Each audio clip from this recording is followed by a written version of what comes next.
حضرت صالح علیہ السلام، جنہیں کبھی کبھی صالح بھی لکھا جاتا ہے، عظیم پیغمبر نوح علیہ السلام کی اولاد میں سے تھے۔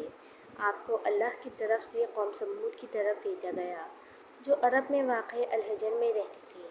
قوم چند نسلوں میں پختہ ہو کر بہت طاقتور، دولت مند اور با اثر بن چکی تھی۔ قرآن نے ذکر کیا ہے کہ کس طرح معاشرے کو ان کے کارناموں پر بہت فخر ہوا اور انہوں نے اپنی طاقت کی علامت کے طور پر بڑے بڑے قلعے، محلات اور دیگر ڈھانچے بنانا شروع کر دیے۔ اس کا ذکر سورہ شعراء میں ہے۔ کیا آپ ہر بلندی پر اپنے آپ کو تفریح نشان بناتے ہیں اور اپنے لیے محلات اور قلعے بنا لو تاکہ تم ہمیشہ رہو؟ انہیں اللہ کی طرف سے ایک موقع دیا گیا کہ وہ اپنی طرف رجوع کریں، خاص طور پر یہ جانتے ہوئے کہ قوم عاد کے ساتھ ان کی نافرمانی کی وجہ سے کیا ہوا تھا۔ قرآن نے حضرت ہود کی تنبیہ کا ذکر کیا ہے، جس نے کہا تھا کہ کیا تم اللہ سے نہیں ڈرو گے؟ انہوں نے ان انتباہات کی تردید کی کیونکہ مادیت کے جنون نے اپنی لپیٹ میں لے لیا۔ وہ حق کی راہ سے ہٹ گئے۔ غریب اپنے آپ کو خدا کہنے والے امیروں کی پوجا کرنے لگے۔ اب حضرت صالح علیہ السلام معاشرے میں بہت اونچے درجے کے آدمی تھے۔ انہوں نے عزت کی ساکھ بنائی، خود دولت مند تھے۔ قوم سمود نے ان کی حکمت اور فضیلت کی وجہ سے ان کا احترام کیا اور انہیں اپنا قائد مقرر کرنے کے لیے تیار کیا۔ اسی دور میں اللہ نے صالح علیہ السلام کو نبوت سے نوازا۔ حضرت صالح علیہ السلام نے اپنی قوم کو نصیحت کرتے ہوئے کہا، اے میری قوم، اللہ کی عبادت کرو، اس کے سوا تمہارا کوئی معبود نہیں۔ اس نے تمہیں زمین سے پیدا کیا اور اس میں تمہیں بسایا، بس اس سے معافی مانگو اور پھر اس سے توبہ کرو، بے شک میرا رب قریب اور جواب دینے والا ہے۔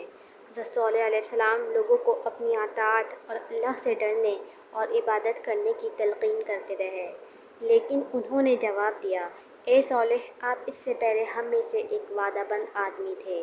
کیا آپ ہمیں ان کی عبادت کرنے سے منع کرتے ہیں جن کی عبادت ہمارے باپ دادا کرتے تھے؟ اور جس چیز کی طرف آپ ہمیں بلا رہے ہیں اس کے بارے میں ہم یقیناً پریشان کن شک میں ہیں۔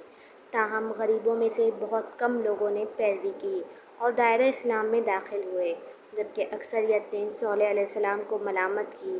کچھ نے انہیں پاگل قرار دیا، جبکہ دوسروں نے کہا کہ ان کے پاس ہونا ضروری ہے۔ جیسے جیسے دن گزرتے گئے، سمود کو خدشہ تھا کہ حضرت صالح کے پیروکاروں کی تعداد بڑھ جائے گی۔ انہیں روکنے کی کوشش میں انہوں نے صالح علیہ السلام سے ایک معجزہ طلب کرنے کا ارادہ کیا جس سے ثابت ہو کہ وہ واقعی اللہ کے رسول ہیں۔ انہوں نے اس معجزے کی پرورش کو ناممکن بنانے کا ارادہ کیا۔ چنانچہ سمود کے اہم رہنما ایک ساتھ بیٹھ گئے اور صالح علیہ السلام کا مقابلہ کیا۔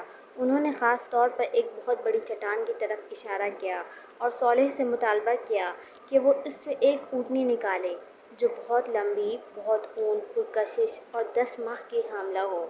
انہوں نے مزید کہا کہ یہ پورے شہر کے لیے دودھ پیدا کرنے کے قابل ہونی چاہیے۔ صالح علیہ السلام اپنی قوم کو اللہ کے راستہ پر لانے کے لیے بے چین تھے، چنانچہ انہوں نے اللہ سے التجا کی کہ وہ اسے عطا فرما دے جو لوگوں نے مانگا تھا۔ اور وہ دن آیا جب صالح علیہ السلام نے اپنے لوگوں کو معجزے کے آنے کا مشاہدہ کرنے کے لیے جمع کیا۔ اللہ تعالیٰ نے اسی چٹان کو پھٹنے کا حکم دیا اور اس میں سے ایک سرخ، بہت بڑی 10 ماہ کی حاملہ اونٹنی نکلی، جس سے لوگوں کو حیرت ہوئی۔ ان کے درمیان یہ واضح ثبوت تھا کہ بہت سے لوگوں نے اپنے ایمان کا اعلان کیا، تاہم اکثریت اچھوت رہی اور اپنے کفر کی پیروی کرتے ہوئے کہا کہ یہ خالص جادو کے سوا کچھ نہیں۔ بعض روایات کا خیال ہے کہ اونٹنی کی کوئی معجزانہ پیدائش نہیں ہوئی تھی اور نہ ہی یہ تنازع تھا کہ یہ پتھر سے آئی ہے۔ قرآن صرف یہ کہتا ہے کہ اے میری قوم، یہ اللہ کی اونٹنی ہے، وہ تم میں ایک نشانی ہے، بس اسے اللہ کی زمین پر کھانا کھانے دو اور اسے کوئی تکلیف نہ پہنچاؤ، ورنہ تم پر آنے والا عذاب ہوگا۔ اونٹنی واقعی ایک زندہ معجزہ تھی کہ ہر گزرتے دن لوگ اسلام قبول کرتے تھے۔ کفار یہ برداشت نہ کر سکے۔ آخرکار صالح علیہ السلام کے لیے ان کی نفرت کا رخ اونٹنی کی طرف ہو گیا۔ صالح علیہ السلام کو اندیشہ تھا کہ کافر اونٹنی کے خلاف سازش کریں گے اور انہیں تنبیہ کی کہ اے میری قوم، یہ اللہ کی اونٹنی تمہارے لیے نشانی ہے، اسے اللہ کی زمین پر چرنے کے لیے چھوڑ دو اور اسے برائی سے ہاتھ نہ لگاؤ، ورنہ تمہیں قریب کا عذاب آ پکڑے گا۔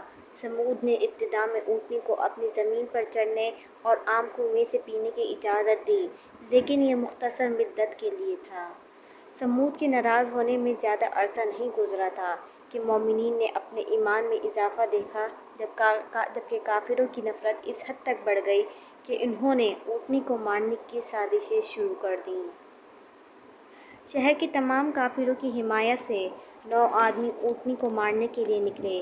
وہ اسے قریب سے دیکھ رہے تھے۔ جب وہ کنویں سے پانی پینے کے قریب پہنچی تو ایک آدمی نے اس کی ٹانگ میں گولی مار دی۔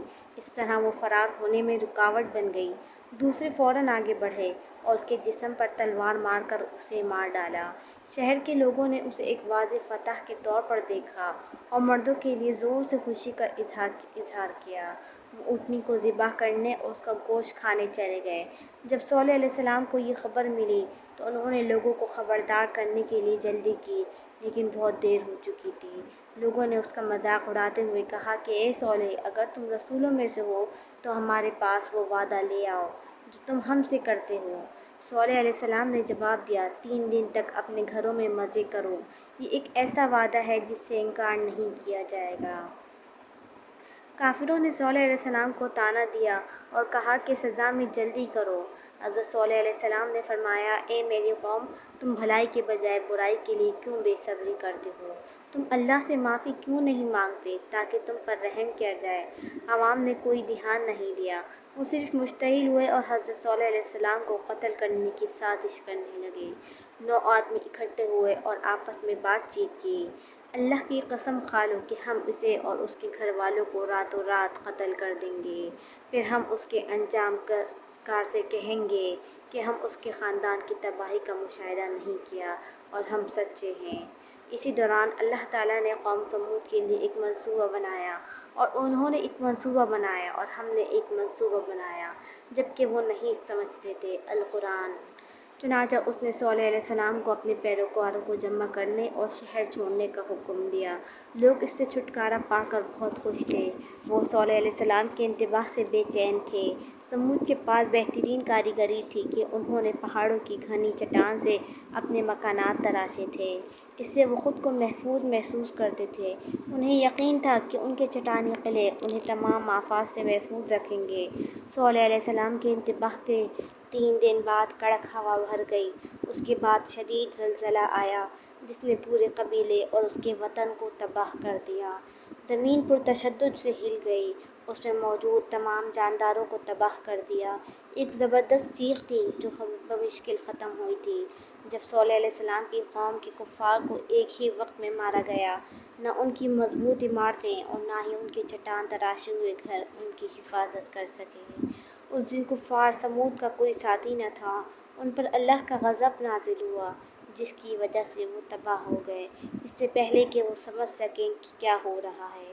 اسی دوران حضرت صالح علیہ السلام اور مومنین اللہ کے فضل سے بچ گئے۔ وہ ایک دن الحجر میں اپنی قوم کی تباہی کا مشاہدہ کرنے کے لیے واپس آئے اور بھاری دل کے ساتھ کہا، اے میری قوم، میں نے تمہیں اپنے رب کا پیغام ضرور پہنچایا تھا اور تمہیں نصیحت کی تھی، لیکن تم نصیحت کرنے والوں کو پسند نہیں کرتے۔ اس کے بعد حضرت صالح علیہ السلام نے فلسطین کی طرف ہجرت کی، جہاں وہ اپنی وفات تک مقیم رہے۔